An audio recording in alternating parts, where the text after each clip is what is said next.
Paul Eastwick, and Eli Finkel. Welcome to Behavioral Grooves. Actually, excuse me, Eli Finkel, welcome back to Behavioral Grooves. I'm delighted Paul to be Eastwick, back. welcome to Behavioral Grooves for the first time. Yes, thank you. I'm delighted to be here. It's good to see you guys, and thanks for taking some time on a Friday afternoon with us. We're going to start with a speed round, and I think I want to start with Paul first. And I want to know, Paul, do you prefer coffee or tea? Coffee. Coffee, right? Yeah, coffee. That's a very definitive one. Eli? Yep. Yeah, coffee. I like them both, but coffee is the definitive. Yeah.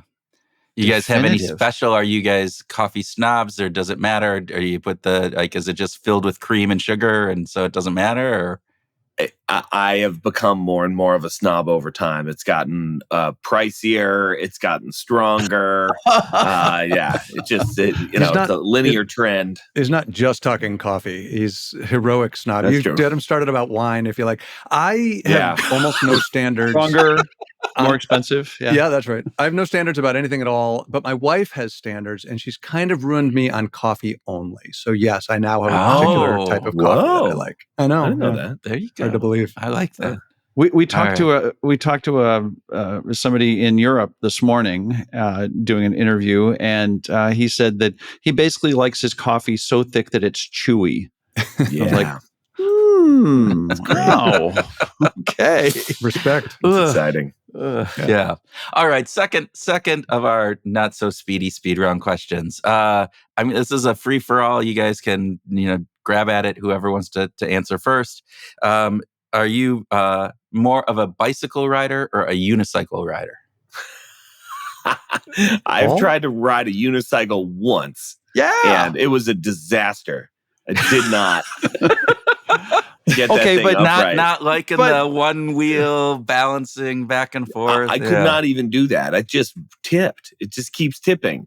Yeah. I'm convinced it's a magic trick. It's just made to make us look silly. So it's got to be bicycle. Now hold on.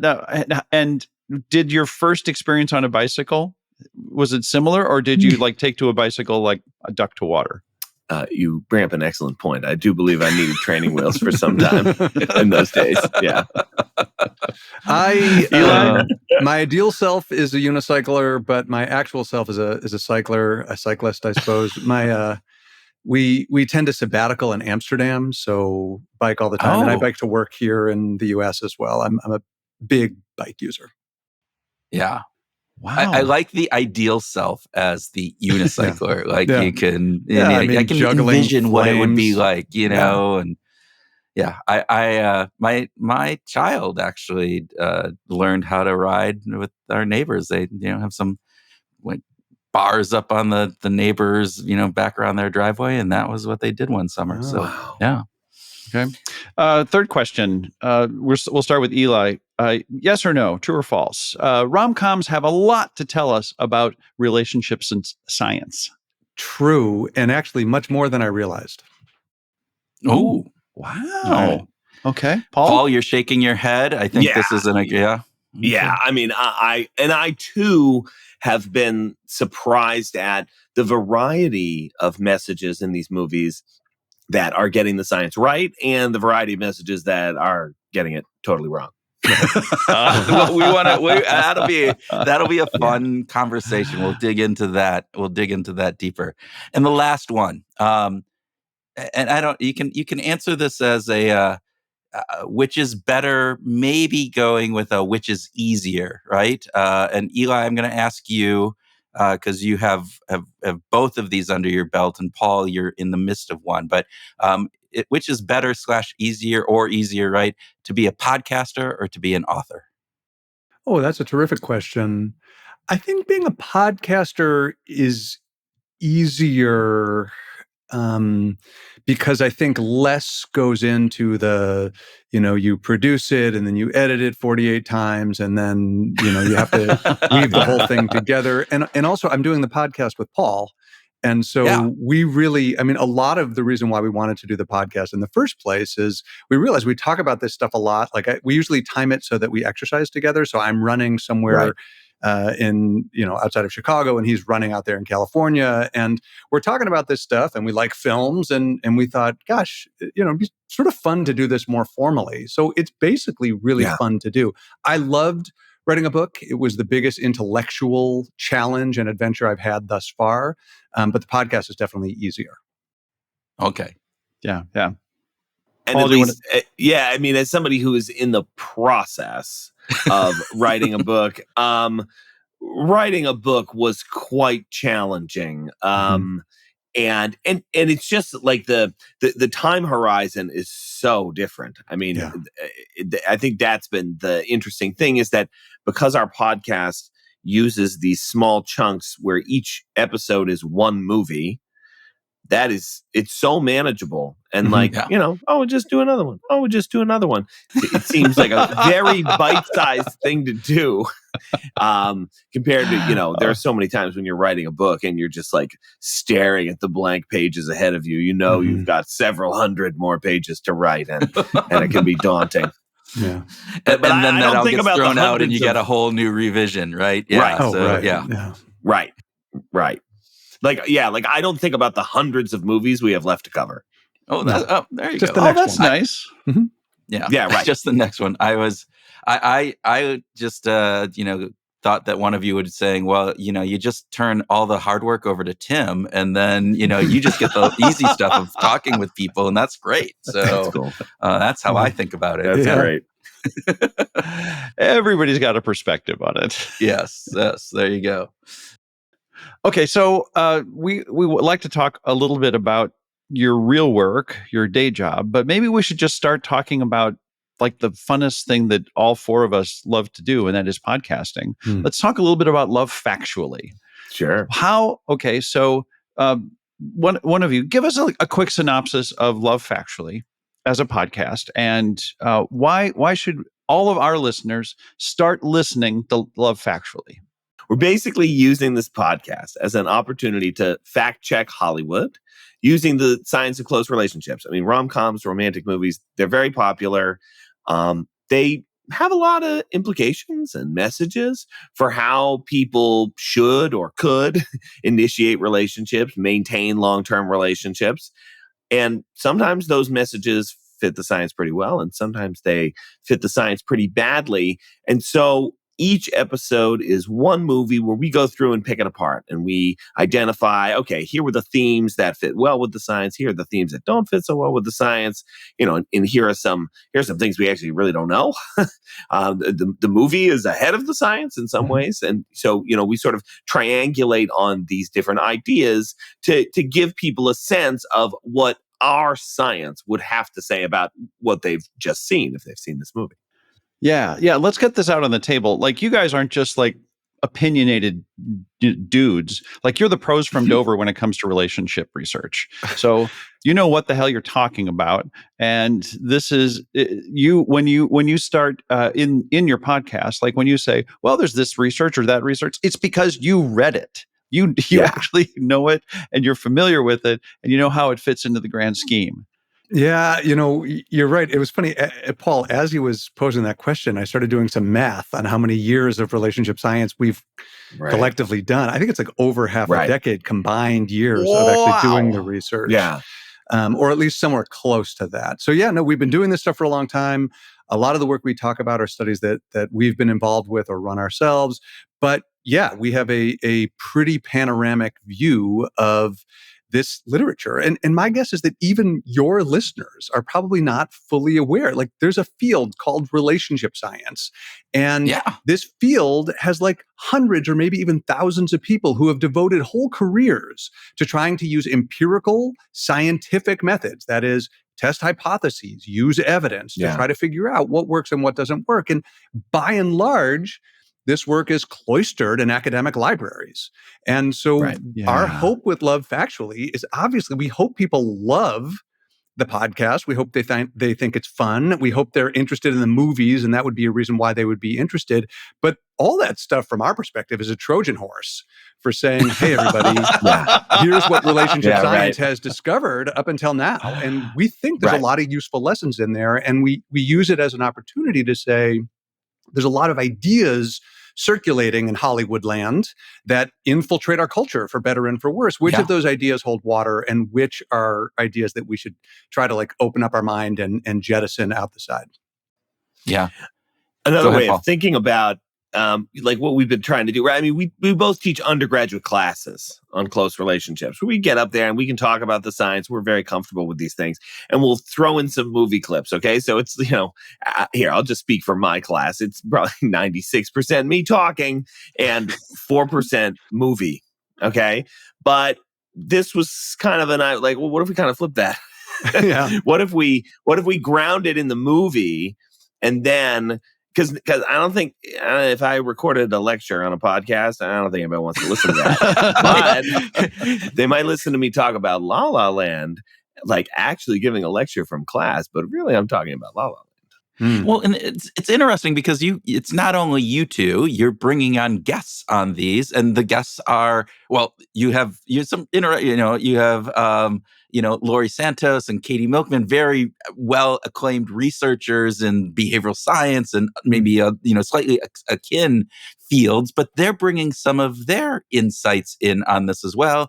And then you even bring in Peter Segal, and that's a whole another perspective on this. And so how did that come about? Because your first couple, I think, were just you, right? Yeah. So the truth is we didn't really set out to build a serious podcast. I mean, mainly it was like, let's just do that and it would be fun. And at the very least, this will be like a useful thing for us to do as a pedagogical tool. I mean, we both teach these classes we teach are many hundreds of students, and we're always looking for new ways to make the subject matter come alive. And relating this stuff to movies, having the students watch, one of the movies, listen to one of the podcasts, and then identify for themselves.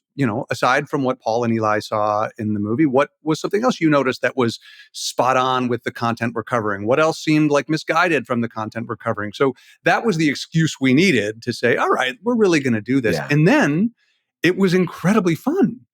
And the listener numbers were pretty good. And we thought, all right, we're just going to keep doing this. So then we basically had 10 that we had recorded last summer and then doled out in the fall while we were teaching.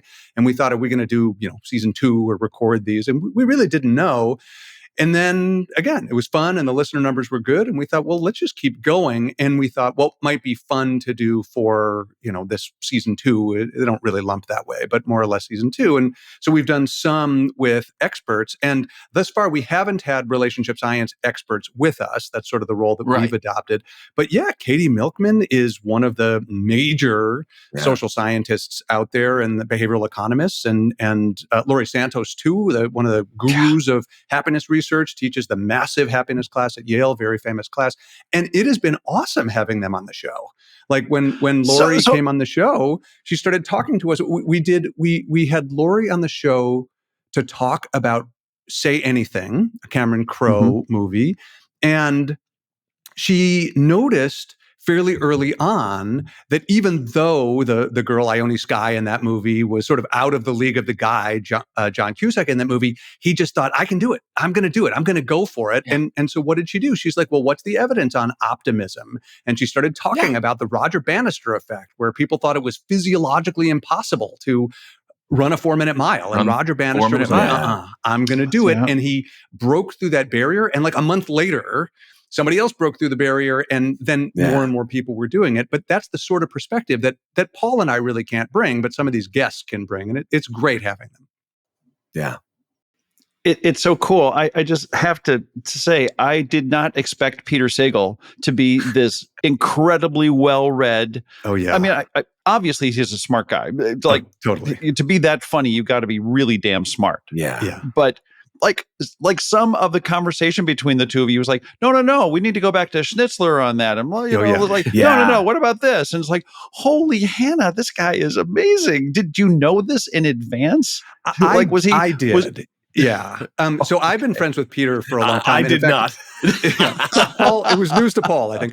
But I've been friends with Peter for a long time. He and I are kind of running buddies. And the way that happened is Paul and I actually were slated to record Eyes Wide Shut, the last movie from Stanley Kubrick.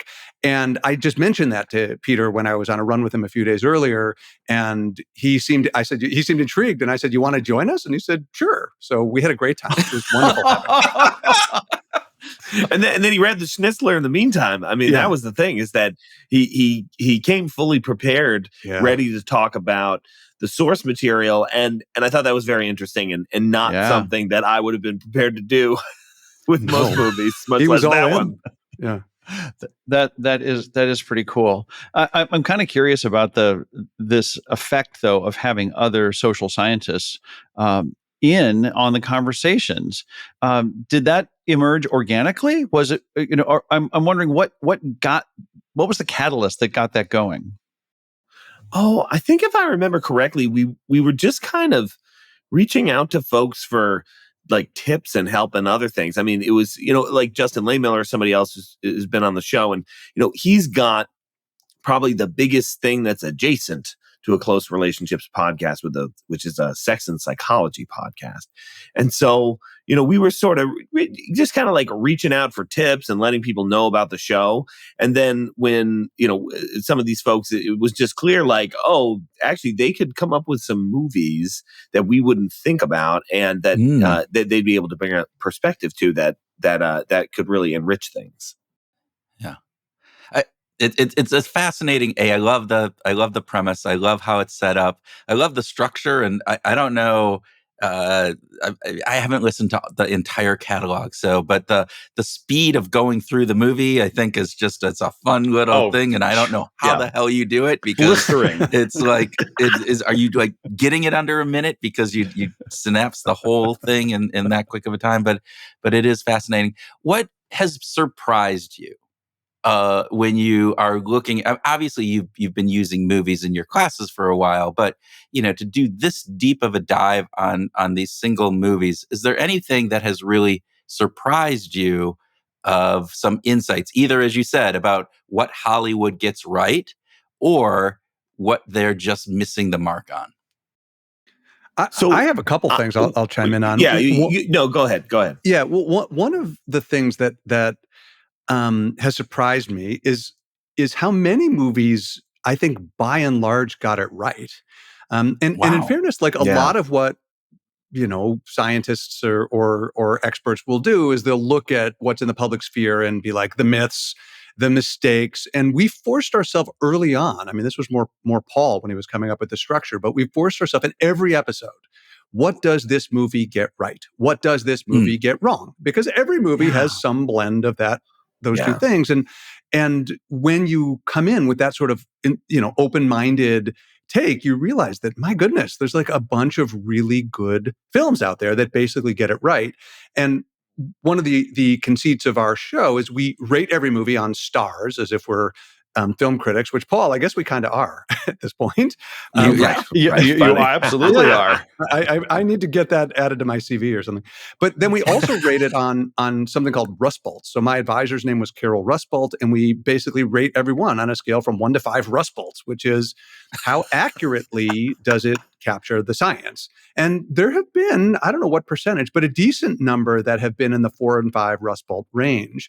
Anyway, the second thing I'll mention briefly that has surprised me is I don't think I realized in advance what it would be like to take like teen rom-coms as if they are serious texts, right? To treat them, I don't mean as if, I mean to treat them as serious texts. And what do they get right and what do they get wrong? And take the sort of analytical skills that you sort of develop over time as an academic and go at it without trying to like eviscerate, but just trying to understand. And I found it very satisfying to do that.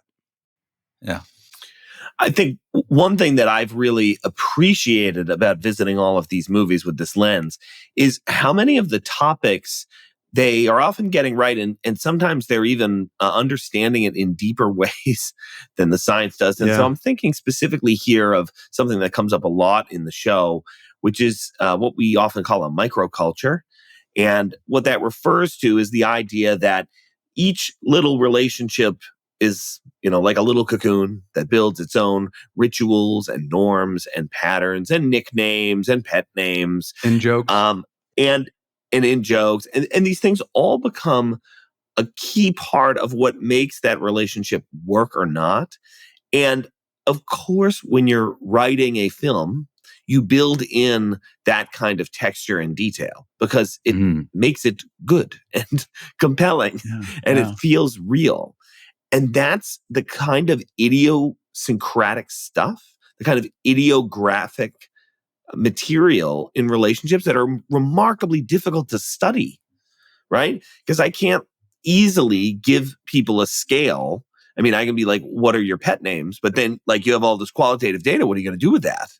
So it's quite complex to do that kind of finely textured work in the real science. But it's one of these things where like, well, the movies are showing us how important this is. We should be following the movies. Well, and at the same time, there is this sense that I hear in some of your conversations, sometimes there is this question of, like, well, yeah, you're looking at it this way and you agree with the way the filmmaker is approaching it, but I'm thinking of it from a different perspective, and I don't necessarily agree that the filmmaker is actually getting it right. And I think that this is unlike a data set where you go, well, this is it.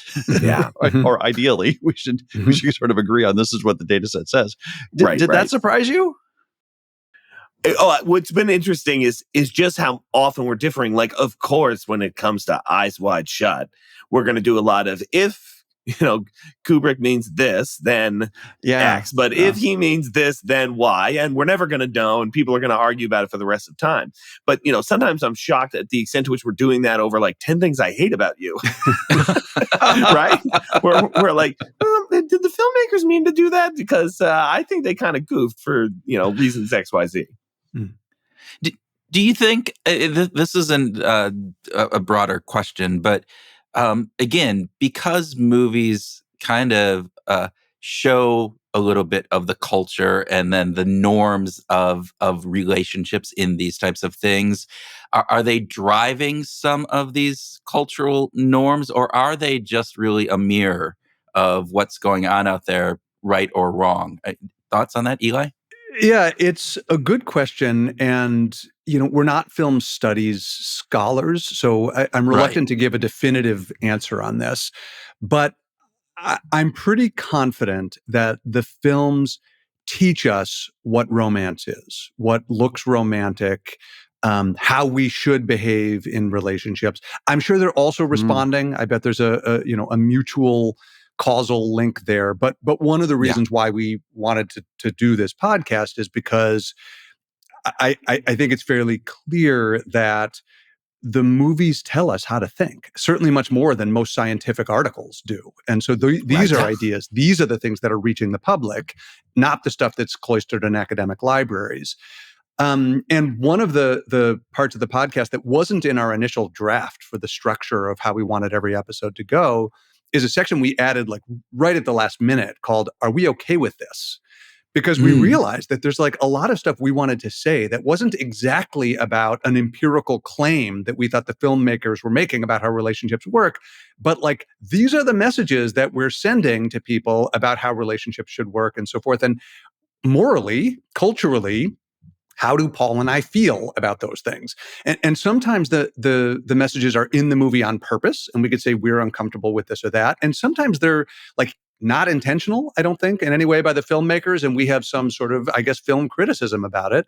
One of the issues that comes up a lot is sort of like a range of different challenges in the what I guess we might call the feminist space. So some of these movies have aged very badly. Like we haven't even covered some that are classic 1980s movies that many people were weaned on and loved that have, I don't know, sexual assault as like a fun plot point. And the end result of the sexual assault is the boy gets the girl, right? And I don't know that most of us grew up encoding it as sexual assault. We didn't, but I think it would meet the criteria. And in 2025, it's much clearer that like this behavior is not okay. And if the message of this movie is like, do this behavior and she'll eventually like get over it and date you and give you her diamond earring, then maybe that's going to be something of a problem. So we definitely take that stuff very, very seriously on the podcast. Yeah. So to that degree, Paul, is the primary measure of are we okay with this a social norm measure? Somewhat. I mean, sometimes it's, I think the movie is saying things that don't feel comfortable, at least for me, a progressive and from a 2025 lens. Like, this isn't a message that, I would want my kid, watching or learning about. It's, it doesn't, certainly doesn't feel contemporary. I feel like there are others too that are just, that are kind of in the realm of, like, this was uncomfortable, or I don't know if they really thought this through. I think the clearest example I remember that is also in the feminist space was about 10 Things I Hate About You, which is an adaptation of The Taming of the Shrew, one of the most notoriously sexist texts of all time. And they really, I think, wanted to present a feminist take. And I think in some ways they succeeded, but there were also some 90s era assumptions and joke styles that held them back a bit. And so now, 26 years later, it doesn't feel like the success that I think people thought it was at the time. Yeah. And I think that's an interesting piece, right? In any type of art or anything, is that it was built in the time that was there and kind of fills in with the social norms of the time, which as we keep looking back, as in my age, I came of age in the 70s, 80s, right? And so seeing these movies, at that point, but I could point back to the 50s or the 40s and looking at those and going, oh, definitely, different. And now you're looking back at that same, age or, time distance. And I think there's something there. I mean, I know you guys had talked, like, stalking was prevalent in many of these movies, and don't take no as an answer, and some of those, again, just that messaging that didn't seem all that bad in at least in the time period, and now you look back and you cringe at it. So I mean, the don't take no for an answer thing is amazing, because it is such a part of, like, the hero's journey, right? Yeah. Right? You got to strive and defeat and win and, like, break through those walls. What? No, but not in attraction. Like, I don't know. That's not really how we do that. Yeah. Well, that was one of the interesting things about having someone like a Laurie Santos on the show is we watched Say Anything. For those listeners who don't remember which one Say Anything is, you can at least remember John Cusack holding the boombox above his head. It's that movie.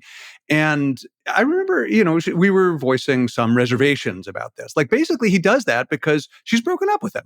So he shows up uninvited at her house and plays this romantic and plays this romantic song that the two of them had together. It's Peter Gabriel's In Your Eyes, is one of the iconic scenes in cinema history. And it's interesting to consider, like, is that an acceptable thing to do? The girl says no to you. Are you allowed to show up at her house and blast a song, holding a boombox above your head? And I think it's a worthy question to ask. Now, in this movie, and in most of these movies, it ends up kind of okay, and we don't register it as complicated because she always does kind of like him. And if she kind of wants him to do it, then it's fine. But of course, he can't know that, and he needs to make this decision. And if the message of these movies, and I cannot believe how many of the movies have this message, that if she tries to leave you or tries to break up with you, you need to go bigger. You can't really take no as an answer, and you will eventually get the girl. And if generations of people have come to the conclusion that that's what romance is, I wouldn't blame them, because they've been spoon-fed it by Hollywood for decades now. Hey, this is Kurt, and we want to say thanks for listening to Behavioral Grooves, and we hope that you're enjoying this episode. But it feels a little bit one-sided. You're hearing from us, but we're not hearing from you. This is Tim, and we have two suggestions to remedy that. The first is join our Facebook page and engage with us. We want to talk with you. We want to hear your perspectives, and hopefully our Facebook page might be the place to have some of that interaction. So please come and join us. The other recommendation we have for you is to leave us a quick rating. The little 5-star thing at the bottom of your app, or a short review. Just leave us a few words about what you like about Behavioral Grooves. We'd very much appreciate it. Thanks, and we now return you to our regularly scheduled programming. Yeah. So Eli, if if movies are teaching us, if it's not just a mirror, but they're informing the society writ large about what relationships are like, what do you think that they're doing particularly well? Are there some lessons that you've seen in the films that you've gone over that were like, this is a really insightful piece, and everybody should be paying attention to this? Yeah, those are the films that have the 5 russets. Is that the right Rust term that I Bolts. use? Rust Right? Bolts, Yeah. yes. Well, Rust I mean, one Bolts. of the themes that Paul mentioned is this idea of a microculture that you can really see in these films, that people do these callbacks. They have the in-jokes. And in fact, the Peter Gabriel boombox scene that I just mentioned, that was the song that was playing the first time they had sex, right? And that is a beautiful example of a microculture. And it is meaningful to her when she hears that song coming on. I think one of the things the movies get very correct is what are effective ways to build intimacy with somebody, even if it's somebody that you haven't met before, really, in any deep way. It's amazing to me that, speaking about ways that movies should infect the culture more, right? We live in an online dating culture where people go to coffee shops and essentially exchange resumes across the table, right? Generally pretty boring. But in many of these movies, like Before Sunrise is the one that jumps immediately to mind. They aren't like, so where'd you go to school? So how many siblings do you have? That's not what they're doing. They're like, what are your thoughts on death?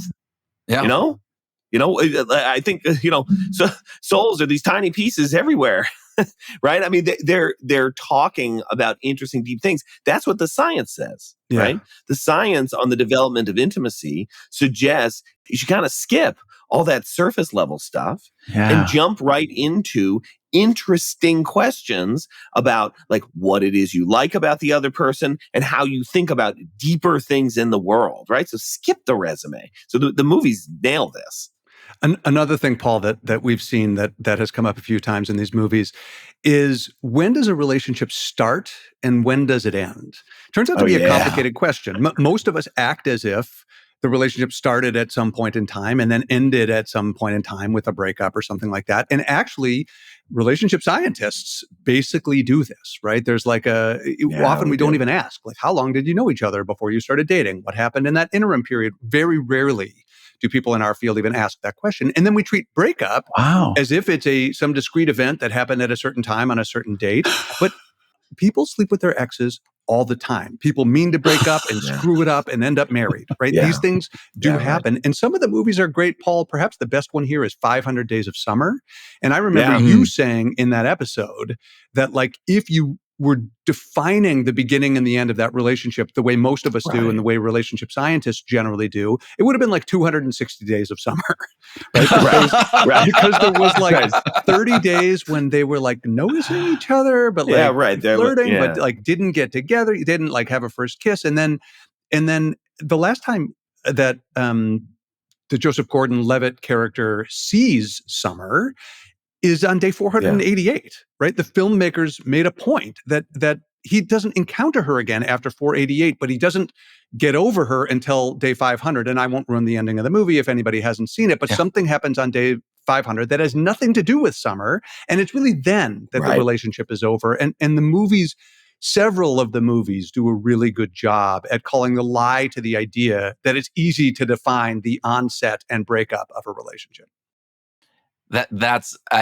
It's really interesting, because I would have assumed, and this is a big assumption, that research scientists would be looking at that it's the dance, it's the are they interested, are they not, that kind of component before there's an actual structured, you before you switch on. I guess today it's the Facebook I'm in a relationship kind of thing, right? And actually, Facebook isn't even the thing with kids these days, right? That's like dating myself before I even, trying to be cool.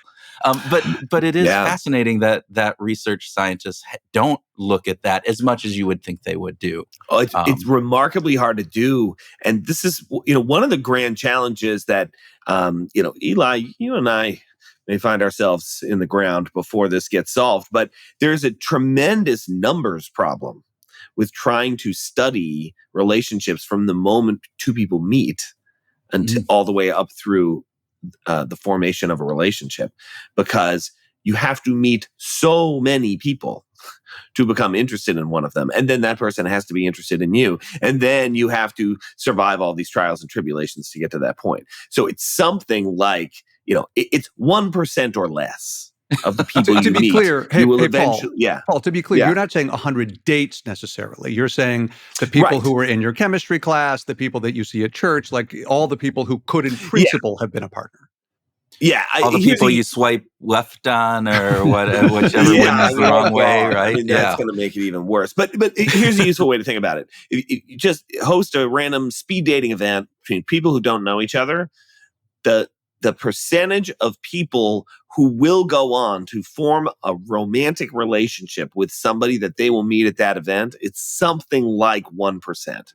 Right? Wow. And maybe 1.5, maybe 0.5, but it's low. And so if you want to study, I don't know, we like data sets with 500 couples. That sounds nice. You do the math and you realize, oh my God, I need to do, speed dating for the entire university if I want to be able to track that. The interesting thing, like implicit in what Paul was saying, is an interesting schism in our field. So imagine that you two are relationship scientists and you're trying to study how relationships work. You might have questions about initial attraction. So like, is it true that like taller guys are more desirable than shorter guys, or symmetrical people, or people who speak first in the conversation? You might have all sorts of hypotheses about that.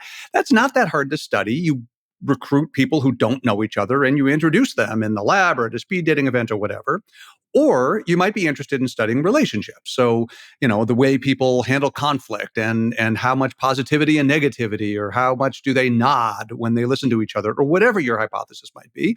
But that's easy too. You recruit couples or individuals who are already in a relationship. Notice what's missing there. What's missing there is everything after the first 15 minutes when people met, but on average, year and a half before people are willing to start signing up for a relationship study. And that's a big gap. It's remarkable. In fairness to the field, and it is our field, and we've been trying to make this better, among other people. There's a bunch of us who are recognizing this really is an unacceptable science, given that it's you go and you're watching a movie and it's they meet and then the screen goes blank and then it's 3 months later they're dating. Yeah. And the field needs to know that better. But in fairness, it's not easy to do for the reasons that Paul was mentioning. Yeah, that would not usually be a good movie, right? The part of the movie that is interesting is that the back and forth, right? A lot of movies in there. Yeah, totally. This is where it stops. Totally. Happily ever That's after. not necessarily great, but everything's fine. Yeah. I'm kind of curious about how you, as social scientists, you're used to going to conferences where you stand up and you present a paper and you've got some slides and you're reviewing the statistical analysis and the math behind it and how you chose, and it's a pretty sterile environment compared to a podcast where the details can be pretty personal, for lack of a better word. How did you have to reconcile anything in your brain to be I'm going out into the world and I'm going to talk about these very personal things to me rather than just talk about the data set that I accumulated? A little bit. I think it's been a little bit of a journey for me specifically. I think, Eli, maybe you're a little bit more forthcoming with personal details in public, but I tend to be a little bit more guarded. But I feel like I've been doing a little bit more here and there, carefully curated nuggets here and there, carefully thought through. But I totally get that. It is very different to be talking about like what a movie means to us, right? And where we were in our life when we saw it. Yeah. I mean, one example that has come up in the podcast thus far. So I don't know how many of your listeners will have seen before Sunrise, classic movie with Ethan Hawke and Julie Delpy. But they meet on a train, and then he's getting off the train in Vienna and his flight is the next morning. And he says oh, come on, get off the train and spend the evening with me, or the night, basically overnight. And they do, and they have this experience together.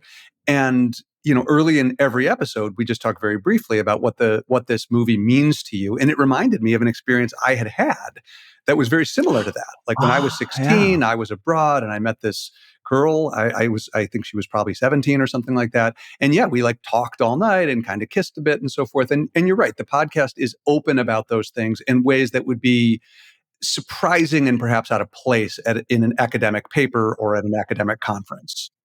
So I know it is impossible to, pick or at least say publicly, your favorite child.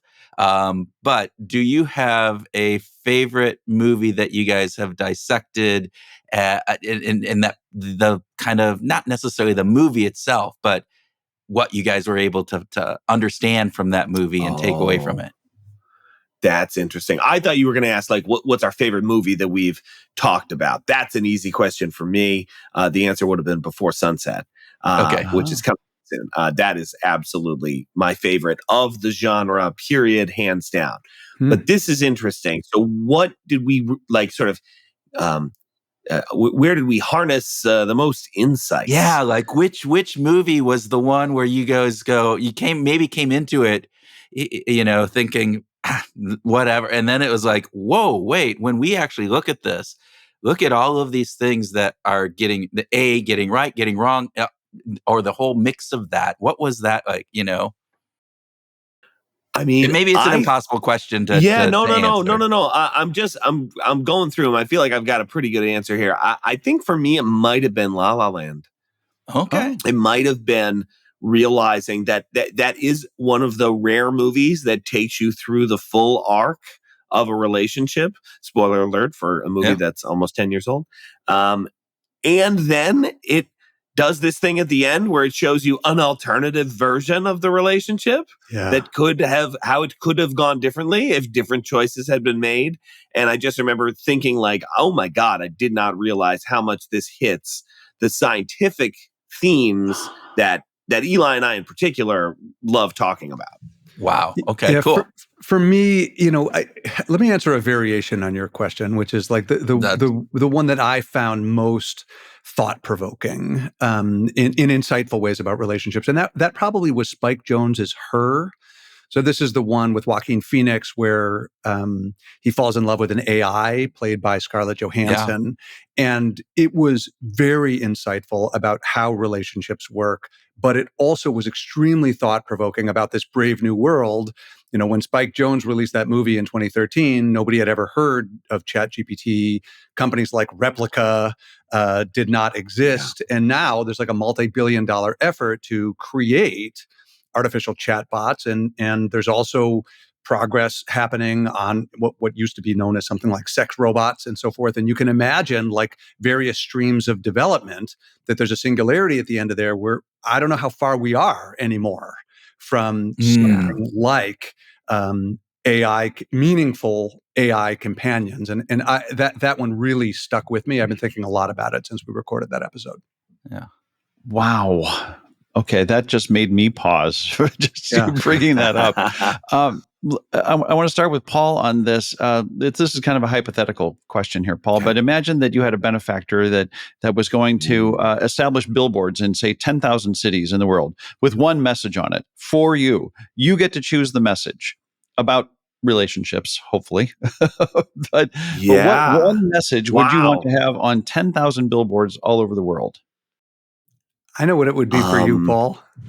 I think I know. I think any good relationship, the other partner knows better than the person themselves. Right? I can finish a sentence, it would be. I didn't even let him start. It's gonna be something so cheesy, but it is what I would want. It's like somebody's a 10 for you. Ah, that is what I nice. thought. We haven't spoken about it here. Was that what you thought I was going to say? Yeah. I mean, we haven't spoken about it here, but one of the tropes that you see in some of these movies, these are on average movies we like a little less, although they're very popular, is this idea that somebody's out of somebody's league, that there are 10s and there are 2s. And again, it's not a crazy idea. There really are meaningful differences in how physically attractive people are. There's some amount of consensus on those things. Not perfect consensus. Okay. There is a fair bit of eye of the beholder stuff as well. But Paul has shown that as people get to know each other better, the amount of consensus about who's a good partner drops pretty close to zero, which means that somebody who's a great fit for you might be a terrible fit for me. What's cool about that is that that's no longer a world where people can be ranked as 10s and 7s and 4s and 1s because that's what their mate value is. This is now a world where you need to find somebody who's like a 10 for you, or at least an 8 for you, which is a much different and much more optimistic story. And none of us has to sit there and think, I'm a 2 and I'll never be loved. Yeah. Right.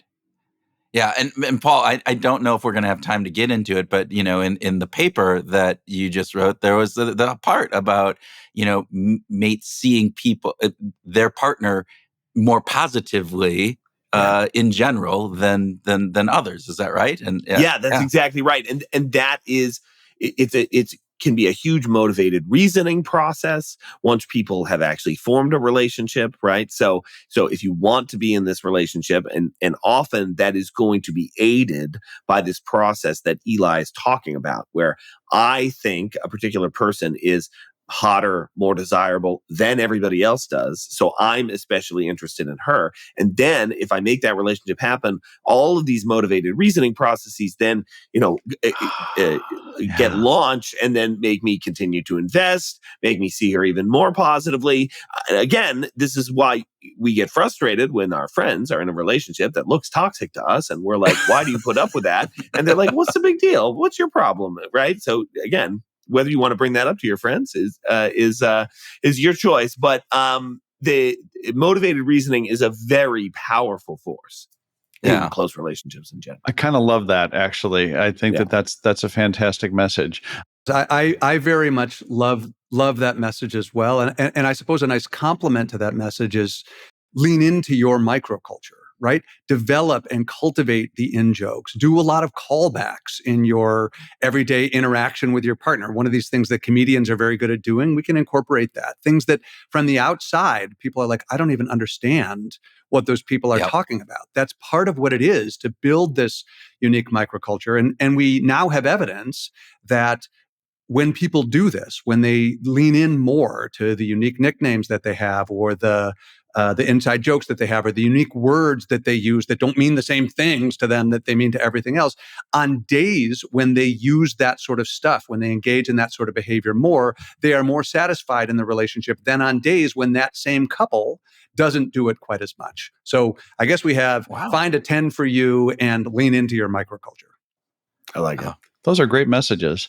Okay, Paul, you have a beautiful blonde neck Stratocaster mounted on the wall behind you. And so I'm going to start with you on this question. If you were stranded on a desert island for a few months and you got to take with you 2 playlists, an individual, actually not a playlist, an individual artist catalog, what 2 artists would you take with you? Got it. Okay, so the first but you can get one everything that they created.